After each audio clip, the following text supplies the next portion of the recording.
Fomos chamadas para algo? Essa é a pergunta que nós fazemos. Qual o meu chamado? Esta é a reflexão da qual estamos nesses dias. Seja bem-vindo a mais um devocional Palavra que Transforma. Na primeira reflexão falamos sobre o chamado de sermos filhas de Deus. Deus nos chamou para isso, para sermos filhas em primeiro lugar, aceitar a Jesus Cristo como nosso único e suficiente Salvador. Quando assim o fazemos, começamos a trilhar um caminho de filiação de um Deus Todo-Poderoso que nos chama para algo, nos chama para entender a nossa caminhada, entender os propósitos e desígnios que Ele tem para nós. Nesse segundo dia de reflexão, vamos falar sobre o chamado do amor. Qual é o meu chamado? Qual é o seu chamado? O nosso chamado é o chamado para amar. Amar ao próximo, amar as pessoas, assim como Jesus nos ensina. E no livro de João nos ensina algo muito interessante e bem prático para a nossa vida.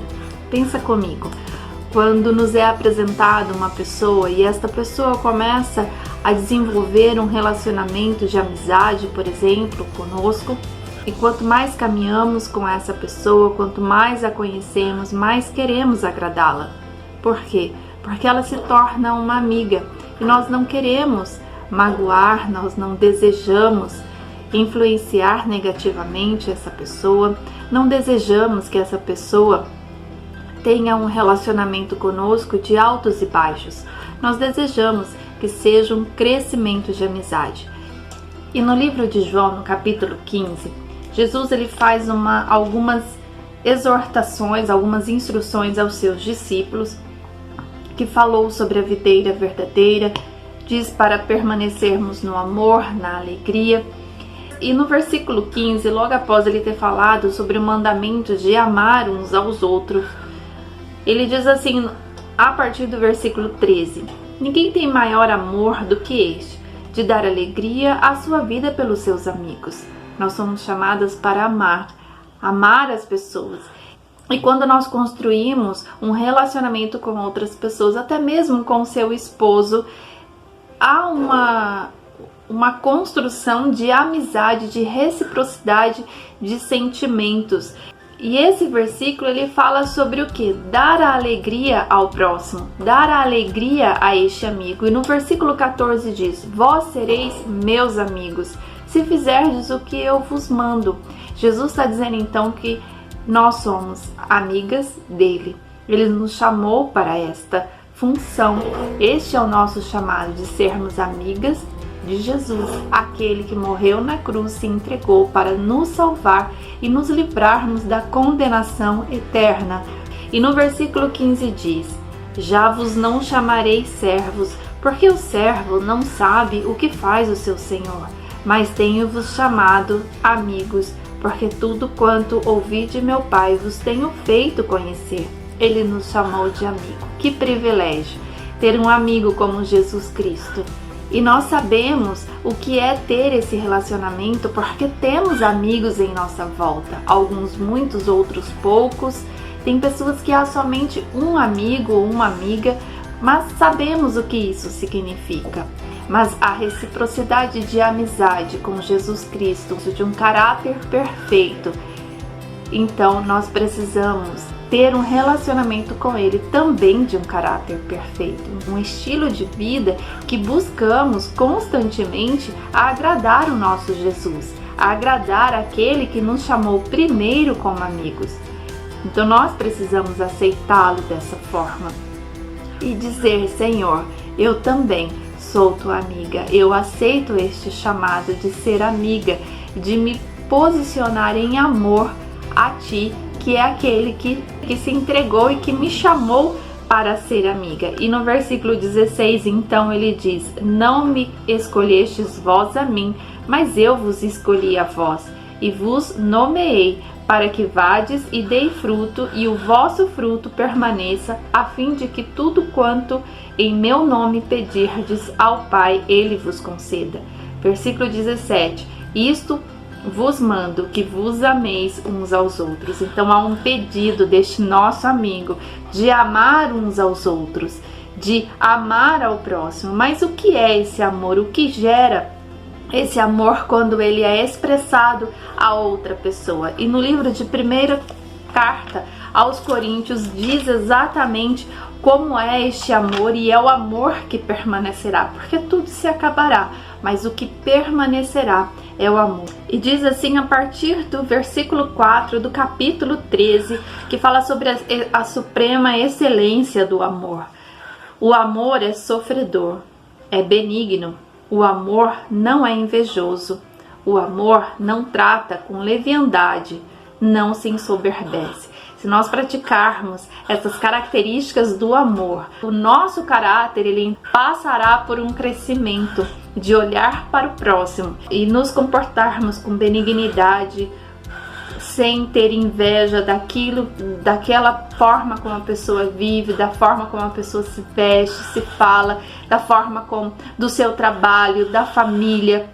Nós não podemos entrar nesta inveja de comparação do que a pessoa, o seu próximo vive. Nós não podemos ser levianas, nós não podemos ter um coração soberbo em relação a outra pessoa. E ele continua que o amor não se porta com indecência, não busca os seus interesses, não se irrita, não suspeita o mal. Então imagina, o seu esposo, ele é o seu próximo.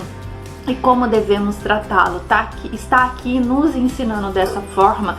Pegue depois a sua Bíblia, no 1º livro de Coríntios, capítulo 13, a partir do versículo 4, identifica o que ainda falta em você para que você viva no chamado do amor. Ele diz aqui que o amor ele não se irrita, ou seja, nós não podemos irritar o próximo, querendo e desejando que a nossa forma de conduzir a nossa casa, por exemplo, ela venha irritar as outras pessoas. Nós precisamos no amor ensinar, e há coisas que elas, mesmo que essas nos deixam um pouco aborrecida, ela não mudará quem você é ou que a outra pessoa é. Então, conduza no amor a situação. Diz aqui que não folga com a injustiça, mas folga com a verdade. Tudo sofre, tudo crê, tudo espera, tudo suporta. Amar uns aos outros, suportando-nos uns aos outros. A palavra nos ensina dessa forma. E no versículo 8, na parte A, diz assim: o amor nunca falha. E terminando este capítulo, no versículo 13, diz assim: agora, pois, permanecem a fé, a esperança e o amor, estes 3, mas o maior destes é o amor. O amor, ele é o maior de todas as coisas. Mas quem é esse nosso próximo? Quem é essa pessoa que a Bíblia nos ensina, que Jesus Cristo nos ensina? E no livro de Mateus, no capítulo 5, nos ensina algo que diz quem é esse nosso próximo. E fala assim no versículo 43: ouviste que foi dito, amarás o teu próximo e aborrecerás o teu inimigo? Eu, porém, vos digo, amai a vossos inimigos, bendizei os que vos maldizem, fazei bem aos que vos odeiam, e orai pelos que vos maltratam e vos perseguem. Para quê? Para que sejais filhos do Pai que está nos céus, porque faz que o seu sol se levante sobre maus e bons, e a chuva desce sobre justos e injustos.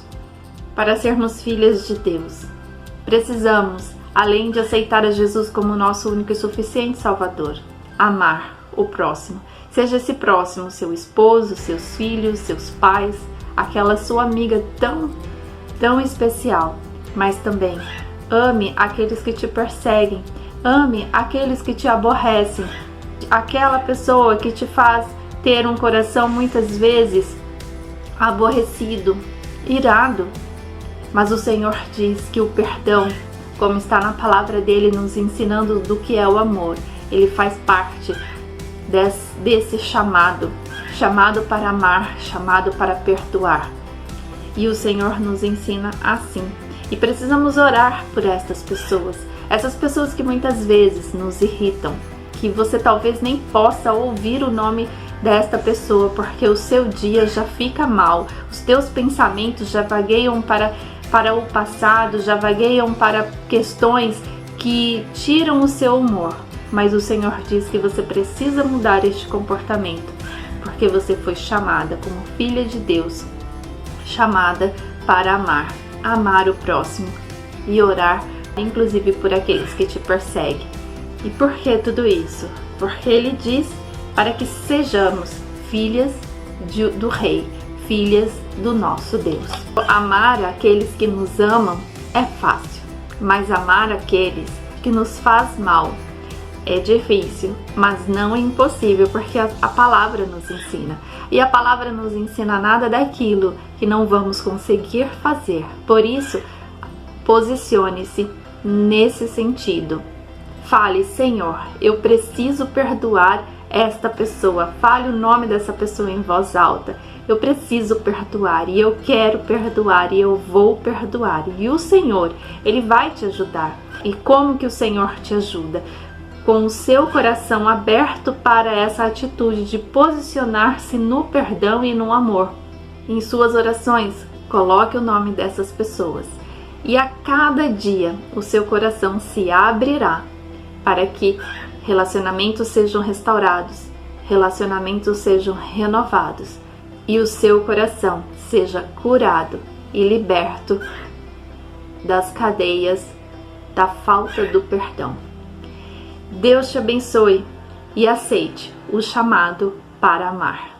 Fique com essa palavra e descubra o que é verdadeiramente caminhar com Jesus Cristo.